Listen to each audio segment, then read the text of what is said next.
Welcome to this explainer. Today we're going to completely flip the script on how you view your own mental frameworks and your relationships. We are moving way past just passively existing and stepping into the very real, very powerful mindset of purpose-driven building.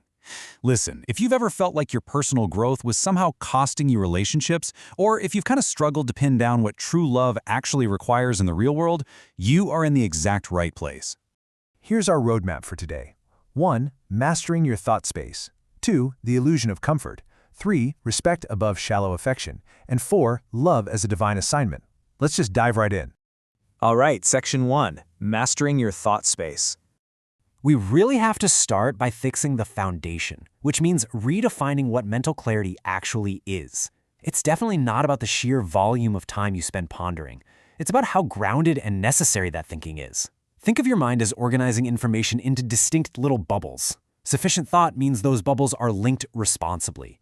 It requires the humility to actually ask questions, keeping a crystal clear record of what started your reasoning in the first place. And this is absolutely crucial, having the humility to just stop when you don't know enough, rather than desperately filling in the gaps with your own assumptions. It's literally the difference between a tornado and an anchor. Overthinking originates from insufficient truth. You assume something is true simply out of a fear of losing control, and then you build all these defensive strategies around it. And because that foundation isn't grounded, you link concepts totally irresponsibly, and you end up wandering, literally lost in your own head. Sufficient thought, on the other hand, acts as that anchor.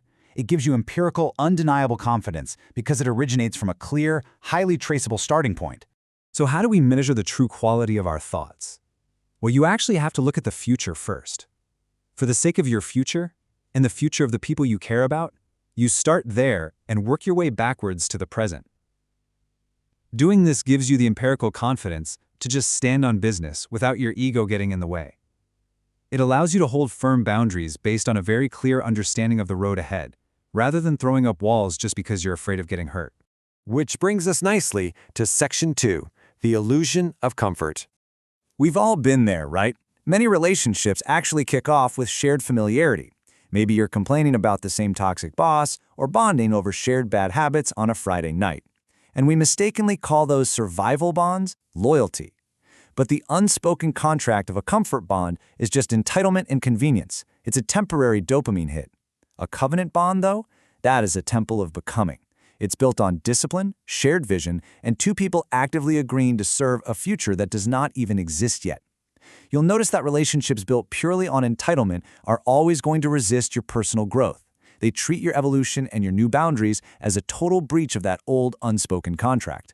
There's this ancient piece of wisdom that perfectly anchors this idea. You literally cannot walk towards a shared destiny with someone who only loves your present state and secretly resents your upward momentum. When you start becoming more disciplined and purpose-driven, people stuck in a comfort bond will almost always interpret your growth as a personal rejection. But you know what? It isn't rejection. It's simply a transition into your calling, and you just can no longer tolerate what doesn't align with that assignment. Let's look at betrayal or breakups through this new lens for a second. If someone leaves you, the real tragedy isn't about your ego getting bruised or feeling replaced. The deeply heartbreaking revelation is that they ultimately saw themselves as a victim of destiny, not a co-creator of your shared future. They were seduced by their own disbelief in what you two could build together. When you experience that kind of pain, you're faced with a choice. You can let it turn you into a bitter victim, or you can use it as fuel for maturity, allowing that pain to birth genuine compassion as a true co-creator of your own life. Okay, moving on to Section 3, Respect above shallow affection. I really want you to genuinely ask yourself this question, because as you grow, simple flattery starts to feel incredibly suspicious. In a world completely obsessed with cheap affection, casual liking without any accountability often feels like a massive downgrade. Frankly, it's just a courtesy. It's a pat on the head from fragile people who just aren't ready to do the heavy lifting of love or practice the discipline of real respect. Let's unpack this.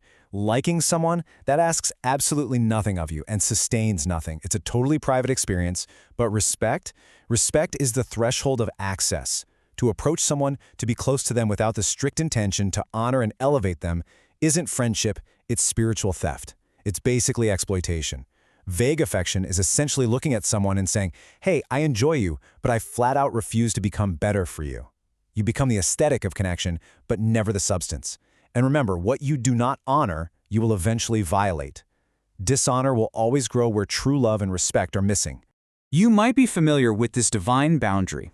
It proves that limiting access to yourself is absolutely not an insult to others. It's a necessary reverence for your own calling and your own sacred worth. If someone cannot respect you, keeping them close isn't neutrality, it's active decay. Recognizing this boundary protects what is sacred and ensures you aren't throwing your pearls to those who just want to consume your energy without actually building anything with you. Think about the theology of connection here. You do not build a legacy with mere likes. You construct it, step by step. Love is the divine assignment. Respect provides the sturdy, unbreakable structure that actually sustains that love. Conviction is the fuel keeping it consistent. And finally, boundaries. Boundaries are the absolute proof that you comprehend the immense weight of what you are building. And that leads us perfectly into our final part, Section 4, Love as a Divine Assignment. We have to abandon the modern, hyper-romanticized myth of love. God doesn't just suggest we feel love, He commands it as a strict function. Love is an office you step into. It's a mantle. It's a massive divine responsibility to cover someone, to intercede for them, and to forcefully call them into their highest purpose, even when it is wildly uncomfortable to do so. Love is not a vacation from your personal growth, and it is certainly not just an emotional indulgence. If we trace this throughout Scripture, the pattern is undeniable. Historically, love has always been a heavy, sacrificial calling deployed by God. Abraham was asked to sacrifice Isaac not because he wanted a fun weekend project, but because love for God demanded supreme, unthinkable trust. Hosea was literally commanded to marry a woman committed to self-sabotage, just to demonstrate to the world what an unconditional covenant actually looks like. And Jesus wept in Gethsemane, begging for release, yet still chose his assignment over his own comfort. Love is a weighty calling. And when you finally shift your mindset and understand love as a functional office rather than just a fleeting emotion, it actively produces 4 tangible, structural pillars in your life. First, provision, because God funds what He assigns. Second, protection, which actively shields the identity and the destiny of your partner. Third, multiplication, meaning the union is actually fruitful across emotional, spiritual, and economic domains. And fourth, grace. Grace beautifully edifies someone's weakness to help them grow rather than just enabling their bad habits. This perfectly wraps up everything we've talked about today. A true relationship is literally a temple of becoming. It's a sacred construction site where 2 people agree, right now, to serve a much higher purpose, using communication, sacrifice, consistency, and a whole lot of forgiveness. You love not because someone happens to be momentarily deserving, but because you are specifically deployed to build with them. So, as we wrap up this explainer, I want to leave you with a pretty heavy question to challenge your own relationships. When love becomes your office, your entire life becomes your ministry. Ask yourself honestly, are you out there just seeking to be affirmed by cheap, easy affection? Or are you finally ready to step into the weighty, structural office of love you've actually been assigned to? What exactly are you building right now? And more importantly, are you building it with God?